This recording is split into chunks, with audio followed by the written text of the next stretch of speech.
So my home was Colombian, but my outward sphere was American. And in Colombia, when you go somewhere, you always say hello. No matter if you just met the person for the first time and you see them again in a grocery store, that cultural difference of always saying hello. However, here in the United States, what shocked me is it's cool to ignore people that you know. Like, you're walking down the hallway, and it's like cool to avert your eyes instead of spending those 2 seconds to say hello, or even hello plus a name. Go for that extra second. And for me, that is such a foreign concept. Like, if I see someone I know, I will go up and say, hello, how are you? Or hello, like, Eric, or anything like that.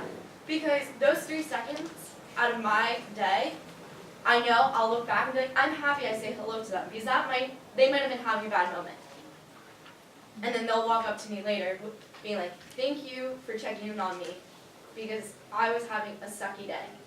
Or I know personally, when I have a bad day, and I see someone, and they say hello to me, and we spark a conversation, all my past struggles, or like of that day, I'm being overdramatic, but go away in those brief seconds of that interaction, especially here on campus.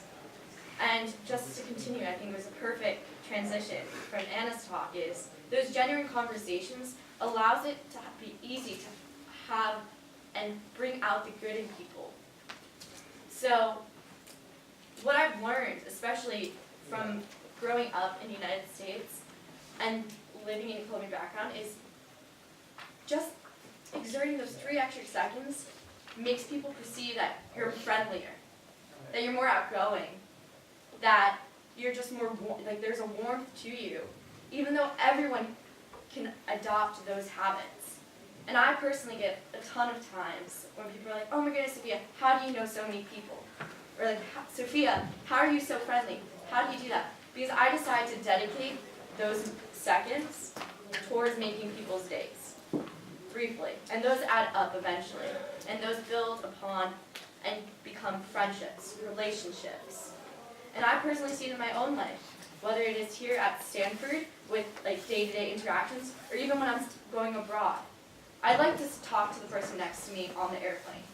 I say, hello, how are you? And I find out more about them. Because for me, those seconds pile up. And right now I'm in econ. I have a midterm on Wednesday, so my professor's going to be happy that I'm talking about opportunity costs. But for me, the opportunity cost of not saying hello is way more than saying hello and engaging in conversation. And that's where the people sparkler comes in. When I first heard it, people and sparkler. I decided to put it together and apply it into my life. Because when you have genuine conversations, or not even genuine, even if they're just hello, I just want to give the 2 spectrums, because they can go very deep and they can be very superficial. And just be hello, but then you'll have that person in your mind. Because the science of hello is you're recognizing someone else's presence in that single moment. You could have done something else, but you decided to go out of your way and said hello. Or not even out of your way, it's just a thought. Like I said, it only takes 3 seconds to change someone's day, or for you not to regret not saying hello, because you never know what that relationship could have developed. Thank you.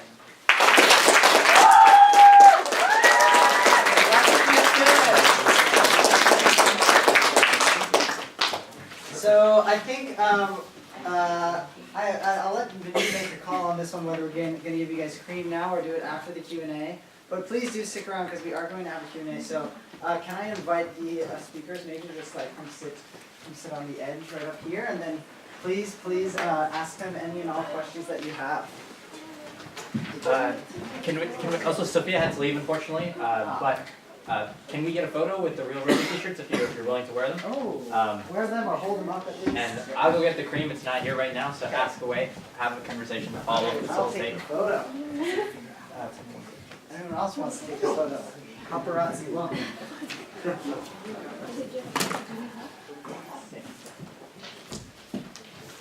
Hold on, Vinny.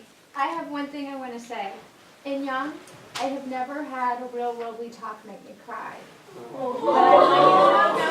I have been asked by more than one student, what is the one word I like to use to describe Roble? And I always say home.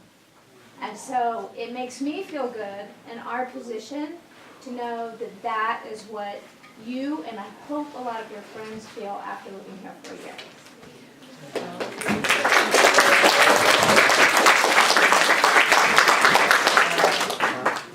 Ready for cheese, or maybe not cheese, like real cheese. No fake smiles here. Great, ask away, folks. I have a question for any of you. I wonder, what is it like to sit down and try to craft your narrative such that you can frame it and deliver it in roughly 5 minutes? In other words, did you know it sort of instinctively, and then you knew it and you wanted to articulate it, or did you have to sit down and kind of figure out, to be cliched about it, who you were, such that you could communicate that to everyone here? Yeah? I can start off that question. Actually, no. For me, I came in with a totally different idea, and I sat down with Monique for like an hour after my wisdom tooth surgery. So it was very interesting conversation, and we just kept on hitting walls. Like I would come up with an idea, but it wasn't genuine. Like it wasn't something that truly spoke about me. It was like an idea that I had talked in the past, or I wanted to elaborate on, until Monique literally sat me down and he was like, "What matters to you?" And I was like, "Connection." And he was like, "Okay, we can build on that." And he goes, "What about connection?" And I was like, "Well, interacting with people." And then that kind of evolved into, he's like, "So what's some words you would describe?" And I go, "People sparkler." And he goes, that's what you should talk about, because that word describes who you are." And then from there, at least this is my creative process, that was where Monique and my interaction ended. And then I had time for the past few weeks to really think about what made me a people sparkler, or what was the factors that led me to interacting with people differently. And so I spent the last few weeks to realizing what was the thing that made it different. And that's where I got the hello. Anyone else? For me, I'm a very last minute person, so I'm literally talked to him last night. I figured it out the night before. For me, it was kind of hard to pack a lot of things into 5 minutes because, I talked about the social construct of Iran, but nobody has any idea what I'm talking about. Every time I had a conversation with Monique, I would bring up another example. I'll be like, yes, men in 2 female are equal to 1 male witness in court. And then the next time I would bring another social construct, I'd bring another, and he was like, "You know what, let's just keep it to less examples and just talk through the whole thing." So for me, it was just compacting a lot of things into 5 minutes, I would say. That was the hardest part. So I guess I actually approached Philippe also with a completely different idea, which was more about politics, and which he kind of instinctively went away from.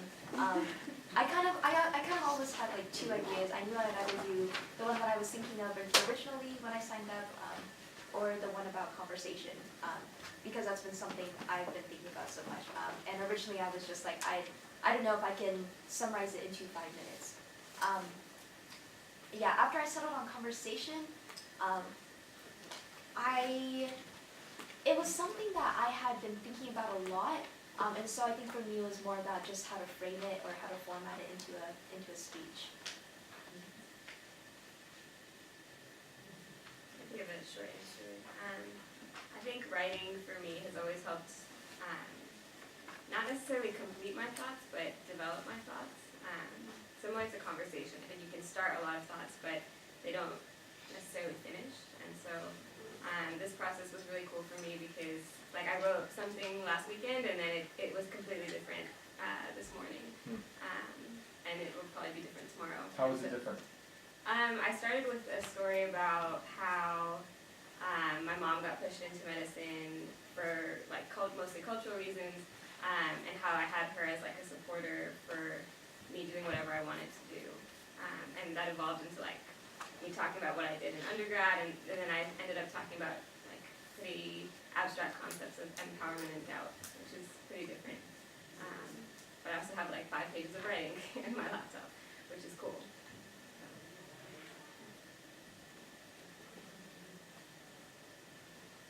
I'm the only one that hasn't talked. I feel like anyway, sorry. No, a lot of the ideas that I talked about I've sort of developed over a series of a few years, but as sort of discrete, separate, maybe 4 or 5 different topics. And actually was in conversation with one of the lunches with Professor Jeffrey Ball here that sort of like put them all into one conversation and put them all into one kind of coherent topic that was sort of more of the challenge here in the sense that they were developed over a long period of time. Actually, one of the more interesting things in terms of preparing for this was actually just the conversation I had with Vinny in terms of like coming up with a name for it. If you recall, I think we spent about 40 minutes finding a name for this particular topic and kind of tossing around a bunch of different ones before we arrived at just a masterpiece of a name. And it was